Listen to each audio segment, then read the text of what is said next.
मेरे विषय में तमाम बातें बता रहे थे। शादी आदि के विषय में हमारी भी नई नई शादी हुई। हालांकि हास्य कवियों की शादी बड़ी मुश्किल में होती है, होती ही नहीं है। हास्य कवियों को लोग आधा पागल समझते हैं। तमाम रिश्ते तो इसलिए लौट गए कि मैं हास्य कवि। एक रिश्ता हमारे आया, लड़की की माँ ने हमारी माँ से पूछा लड़का क्या करता है। हमारी माँ ने सीधा सीधा जवाब दे दिया कवि है। बोले इनके पिताजी क्या करते हैं, बोले वो भी कवि। बोले उनके पिताजी, बोले वो भी कवि। तो बोले क्या घर में कोई इंसान नहीं है। रिश्ता लौट गया। एक महीने बाद फिर एक रिश्ता आया। फिर लड़की की माँ ने पूछा लड़का क्या करता है, हमारी माँ ने कहा कवि।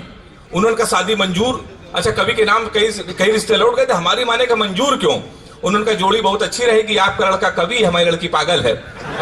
लौट गए। दादा अरुण जमनी जी बैठे हैं, देश के सर्वश्रेष्ठ कवि हैं। जितने बड़े कवि हैं उतने बड़े ज्योतिषाचार्य हैं। बात कम लोग जानते हैं। जब हमारी शादी कैंसिल हुई, हमने दादा को हाथ दिखाया। हमने कहा दादा हमारी शादी कब होगी। हमसे कहने लगे 2020 तो कोई मुहूर्त नहीं है। हमने कहा उसके बाद। बोले उसके बाद कोई जरूरत नहीं है। तो तमाम बार हमारी शादियां लौट गई। अच्छा, इस समय जब नए नए रिश्ते आते हैं तो लड़की के पिताजी लड़कों से इतने प्रश्न पूछते हैं, ऐसा नहीं लगता अपनी लड़की दे रहे हूँ, ऐसा लगता नौकरी दे रहे हूँ। ये जो हमारे नौजवान दोस्त बैठे इनकी शादी नहीं, उनके साथ ऐसा होगा। लड़कों का आजकल इंटरव्यू लिया जाता है। एक रिश्ता हमारे आया, लड़की के पिताजी ने हमसे कहा तुमसे 2-3 प्रश्न पूछेंगे, तुमने बता दिया तो शादी फाइनल, नहीं परमानेंट कैंसिल। हमने कहा पूछिए। कहने लगे बेटा कितना पढ़े लिखे हो। हमने कहा अंग्रेजी से में किया है। बोले अंग्रेजी आती है। मैंने कहा कानपुर में अंग्रेजी का मैं टीचर हूँ, धारा प्रवाह अंग्रेजी बोलता हूँ। तो बोले ABCD तो आती होगी। अब मैं अंग्रेजी का टीचर, हमसे पूछ रहे ABCD आती है। हमने कहा आती है। कह रहे आती है तो छोटी ABCD सुनाओ। अब छोटी ABCD कहाँ सुनाते। कहने लगे तुम अंग्रेजी में फेल। गणित आती है। हमने कहा आती है। कहने लगे 45 का पहाड़ा सुनाओ। हम उसमें भी फेल। कहने लगे आखिरी प्रश्न पूछ हमें बता दिया तो फाइनल नहीं परमानेंट कैंसिल। हमने कहा पूछिए। कहने लगे हिंदुस्तान में सबसे बड़ा कांड क्या हुआ। हमने कहा जलियांवाला बाग। बोले वेरी गुड, ये कब हुआ था। हमने कहा 1919 में। बोले इसमें हुआ क्या था। हमने कहा अंग्रेजों ने हमारे 10-12 हजार आदमियों को मार दिया था। हमसे कहने लगे सबके नाम और पते बताओ। तो हमारी वो शादी भी कैंसिल। फिर एक दिन हमारी शादी फाइनल हो गई। इससे पहले जो विश्व कप हुआ था क्रिकेट में, भारत और पाकिस्तान का सेमीफाइनल मैच था। हमारी शादी थी। राहुल अवस्थी गवाह है, प्रख्यात गवाह है, मध्यम सक्सेना, ये सब लोग बारात आए थे। हमने पिताजी इसका आज के दिन शादी ना करो, पूरा देश मैच देखता है। वो नहीं माने। भारत और पाकिस्तान का सेमीफाइनल मैच था, हमारी शादी थी। हमारी कानपुर में बारात जा रही थी। हमारे कुछ कानपुर के दोस्त वो हमारी बारात में डांस भी कर रहे थे और कान में मोबाइल लगा के भारत पाकिस्तान सेमीफाइनल मैच की कमेंट्री भी सुन रहे थे। दोनों काम एक साथ कर रहे, डांस कर रहे, कान में मोबाइल लगा के कमेंट्री भी सुन रहे। हम दूल्हे के वेश में सजे थे, घोड़ी के ऊपर बैठे थे। जैसे बारात घर पहुंचने वाले थे, एक लड़का घूम के हमारी तरफ चिल्लाया, बोला छक्का।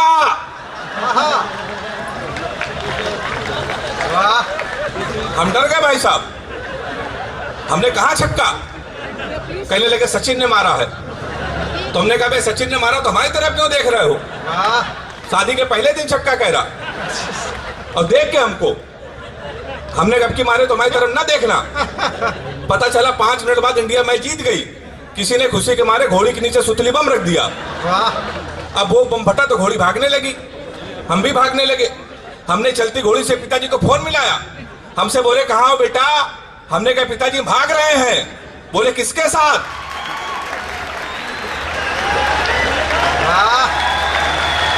कितने समझदार हैं आप लोग। हमने कहा घोड़ी के साथ। बोले शर्म नहीं आती। अबे भागना किसी लड़की के साथ भाग जाते। हमने कहा पिताजी वो बहक गई थी। वो कहने लगे आज घोड़ी बहकी है, कल को अगर गधी बहक गई तो उसके साथ भाग जाओगे। उन्होंने मोबाइल ऑफ कर दिया। भाई साहब 1 हफ्ते लगातार हम भागते रहे। तब 1 हफ्ते बाद हमको होश आया तो हमने अपने आप को जंगल में पाया। वहां 4-5 आदमी खड़े थे। हमने कहा कानपुर का पता बता दो, अपनी बीबी को विदा कराना है। तो उसने कहा तुमको एक छोटा सा काम करना पड़ेगा, हमारा रामलीला का पाठ हो रहा है। ये राम है, ये लक्ष्मण है। सूप नखा का रोल जिसे करना था नहीं आया, तुम सूप नखा का रोल कर लो। हमने कहा इसमें क्या करना पड़ेगा। बोला नाक कटवानी पड़ेगी। हमने कहा वो तो कट चुकी है। कल हमने उनकी बात मानी, रात भर सूप नखा का रोल किया। सुबह 4 बजे हमारी आंख खुली, हमारे असली कपड़े गायब, वहां के आदमी गायब। सूप नखा के ड्रेस में पैदल हम अपने घर पे। हमारे पिताजी ऊपर छज्जे पे खड़े थे। हमने कहा पहचाना। उन्होंने हमारी मां से कहा इसको कटोरा आटा दे दो।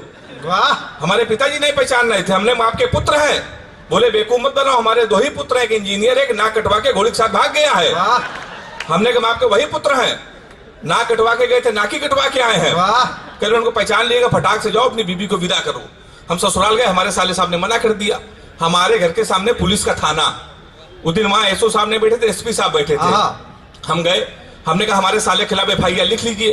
कहने लगे तुम ही हेमंत पांडे हो? हमने कहा हाँ। कहने लगे तुम्हारे नाम पहले से FIR है घोड़ी के अपहरण की। तुमको 2 दिन का समय दे रहे, घोड़ी नहीं आई तो तुम जेल चले जाओगे। हमने उनके पैर छुआ। अगर आपको लगे उत्तर प्रदेश की बहुत बड़ी घटना मैंने बिना किसी नाम लिए एक टिप्पणी में निपटा दिया हो, जहां जहां तक मेरी बात पहुंचे तालियों का महोत्सव होना चाहिए। हमने एसपी साहब के पैर छुआ। हमने कहा घोड़ी ढूंढ लाइए। कहने लगे शर्म नहीं आती है, पुलिस के इतने बड़े अधिकारी, घोड़ी ढूंढना है? हमने कहा सर ढूंढ लाइए। कहने लगे पुलिस का काम है घोड़ी ढूंढना। हमने कहा सर भैंस तो आप ढूंढ लाए थे। तो हमारी वो शादी भी कैंसिल। अब आखिरी ऑप्शन हमारे पिताजी, कि हमने बापू से पूछा होने वाली बीबी का नाम, वो बोले मुन्नी बदनाम। हमने बापू से पूछा होने वाली बीबी का नाम, वो बोले मुन्नी बदनाम। हमने कहा ये भी कोई नाम, पूरी झंडू बाम। वो बोले तू भी कौन सा दूध का धुला है, न जाने कितनों के प्यार में घुला है।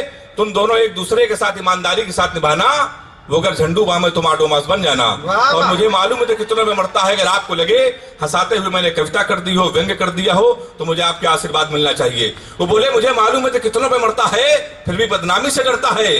पर सच तो ये है कि जहां चैनलों में शिला जवान होती है, मुन्नी खुलेआम बदनाम होती है। देश की अस्मिता का चीरहरण जहां सरेआम होता है, वहां केवल मुन्नी नहीं सारा देश बदनाम होता है।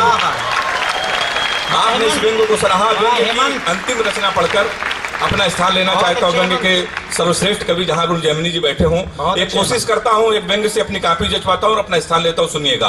देश की स्थिति, मंचों की स्थिति आज क्या है। मैंने एक व्यंग्य लिखा, पूरे देश में सराहा गया। अगर आप लोगों ने पास कर दिया तो जिन मंचों पर मैंने नहीं पढ़ा मैं वहां भी पढ़ूंगा। सुनिए, मुझे आशीर्वाद दीजिएगा। कि नशे में हिलता हुआ एक व्यक्ति हमारे पास आया, बोला गुरु कहाँ? मैंने कहा कवि हूं, भटक गया हूं।